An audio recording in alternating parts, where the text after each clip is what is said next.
Another startup failed. Mom's voice dripped with disdain as she stirred her coffee at our weekly Sunday brunch. The elegant café was her choice. She loved being seen here with her designer handbag and perfect manicure, symbols of her successful corporate life. I picked at my avocado toast, trying to maintain my composure. At 27, I'd spent the last 5 years building my tech company in stealth mode, living modestly and reinvesting every penny. Mom, a senior account manager at Maxwell Industries, saw only what I allowed her to see, a daughter who couldn't hold down a real job. No, Mom. The startup's doing fine. She scoffed, setting down her spoon with a sharp clink. Fine? Living in that tiny apartment, driving that old car? When will you grow up and get a real job like I have? Maxwell Industries is always hiring entry-level positions.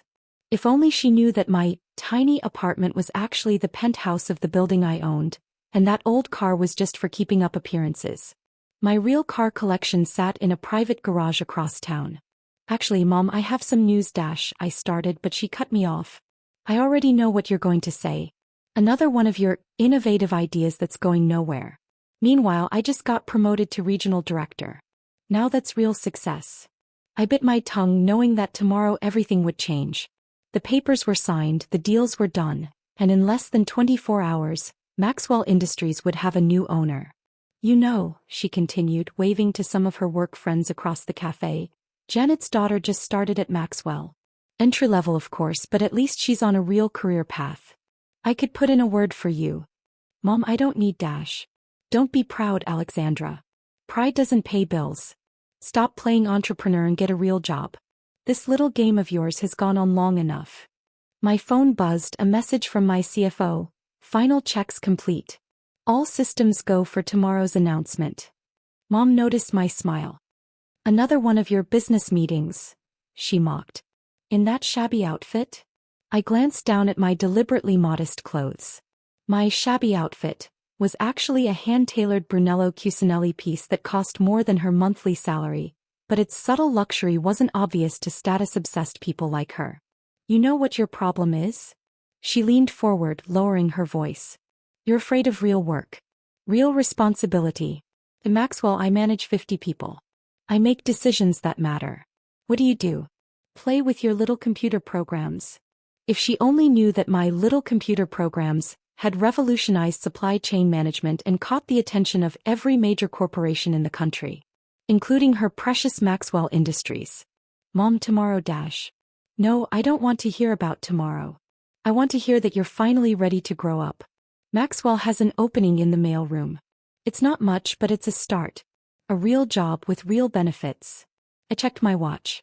In exactly 18 hours, the press release would go live. Tech giant Shadow Systems acquires Maxwell Industries in historic $4.2 billion deal.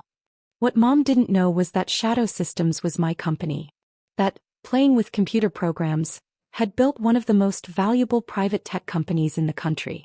And tomorrow, her precious Maxwell Industries would become just another subsidiary in my corporate empire.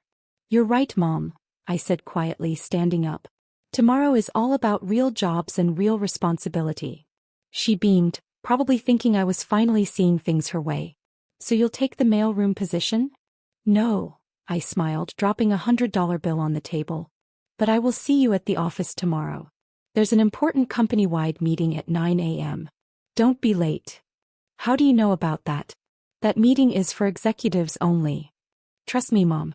You don't want to miss this one. As I walked out of the cafe, I heard her calling after me about the mailroom position. Little did she know by this time tomorrow she'd be calling me something very different.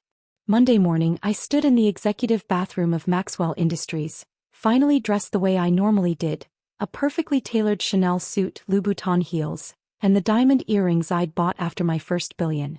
My shabby disguise was finally coming off. My phone buzzed with messages from Mom. The mailroom supervisor is expecting you at 8:30. Don't embarrass me. I smiled at my reflection. The press release had just gone live and the business world was exploding.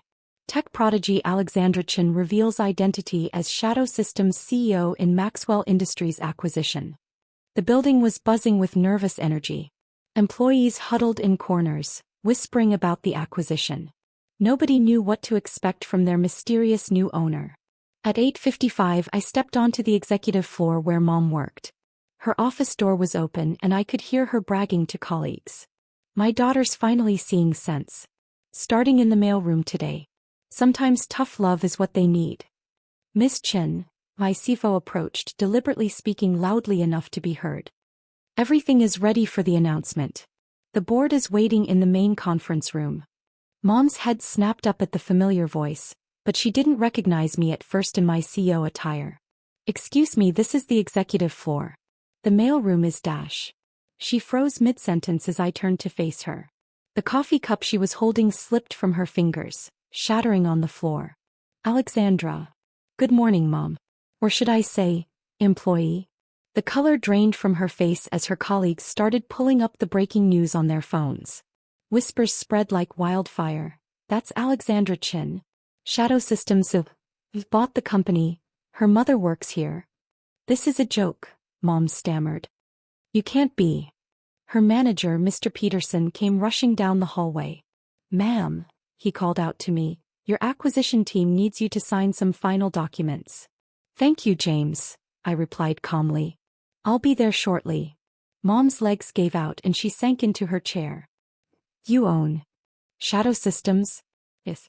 And as of 9 a.m. this morning, Maxwell Industries too. I checked my watch. Speaking of which, there's a company-wide meeting in 5 minutes. Shall we walk together, Mom?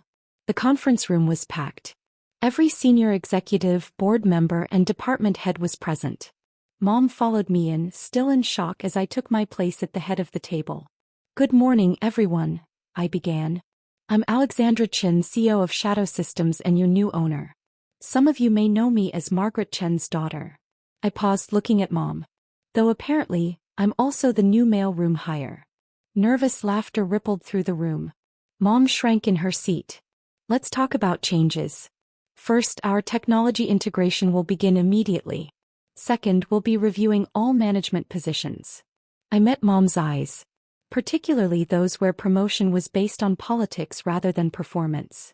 You can't do this, Mom whispered. Actually, I can. You see, Mom, while you thought I was playing entrepreneur, I was building the future. Those little computer programs you mocked? They're worth more than this entire company. I pulled up our new organizational chart on the screen. As you can see, we're flattening the hierarchy. Regional director positions are being eliminated. Mom's face went pale. Her precious title gone in an instant. But don't worry, I continued. Everyone will have the opportunity to prove their worth. Based on merit, not networking skills or designer handbags. The meeting continued as I outlined our vision for the future. Mom sat there, silent and stunned as her world turned upside down. The daughter she'd dismissed as a failure was now signing her paychecks. As the executives filed out later, Mom remained in her chair, staring at nothing. By the way, I said, gathering my papers, about that mailroom position, I think I'll pass. The next few weeks transformed Maxwell Industries completely. The old mahogany-lined executive offices were converted into an open workspace filled with cutting-edge technology. Mom's precious corner office, the one she'd bragged about at every family gathering, became part of our new innovation lab. I was in a strategy meeting when my assistant buzzed in. Miss Chen, your mother is here. Again. This was her third attempt this week. After the initial shock wore off, she'd cycled through anger, bargaining, and now apparently reconciliation. Send her in. Mom entered, clutching her designer bag like a shield. Gone was the arrogant strut of the regional director. Now she moved uncertainly like someone in an unfamiliar country.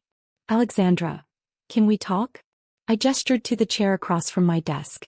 The floor-to-ceiling windows behind me offered a view of the city she'd always bragged about working in, a city where I now owned half the skyline. I've been doing some thinking, she began, smoothing her skirt nervously, about everything you said about merit-based promotions. Mom, I cut her off, if you're here to argue about your demotion, the decision is final. The audit showed your department had the highest turnover rate and lowest productivity scores in the company's history. But I have 20 years of experience. Experience in what? Taking long lunches? Promoting your friends' children? The new system doesn't care about your country club memberships or who you play golf with. She flinched. I don't understand. Why didn't you tell me? Tell you what? That I was building something revolutionary? Try, Mom. Every Sunday brunch for 5 years I tried. But you were too busy mocking my choices to listen. I was trying to protect you. No, I said firmly, you were trying to control me. To force me into your definition of success. Corner office, designer clothes, social status. That was your dream, not mine. My phone buzzed. The stock price had jumped another 15% since the acquisition.